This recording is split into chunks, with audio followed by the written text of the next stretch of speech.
The problem with modern buildings is that they're really made out of paper. They're made out of drywall, which basically works like paper. When it gets wet, it gets soggy, and it provides wonderful mold food. We also have HVAC systems where we collect the dust in the HVAC systems, and with moisture in there, that provides a pretty good environment for mold to grow, just even if you don't have a leak in your house. We didn't have this kind of building before 1970.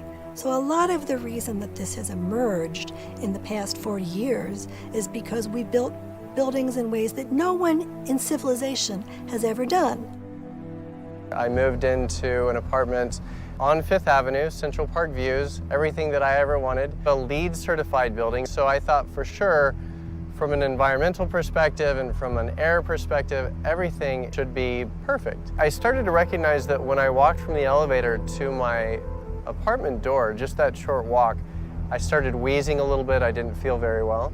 I wound up doing what's called an ERMI test, and that test in the apartment was a 4, and the test in the hallway was a 13.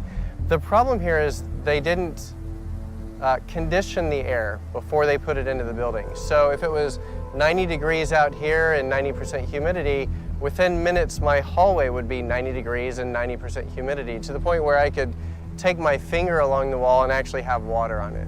It had turned into a giant mold greenhouse. One of the real problems with mold is that it's very hard for us to control. So if we can build the safest house in the world, we can make sure that it doesn't have any lead paint in it, we can make sure it doesn't have any asbestos in it, we can go out of our way not to use any harmful chemicals in our home. But mold hides. I think one of the most amazing things was that there was very little mold. We had 2 areas that had mold in them. One was a leak under the bathtub, and one was the French doors upstairs, and that had not been flashed properly. We didn't have a big black fuzzy wall. We had mold behind a wall that nobody ever saw, and it got in the air ducts.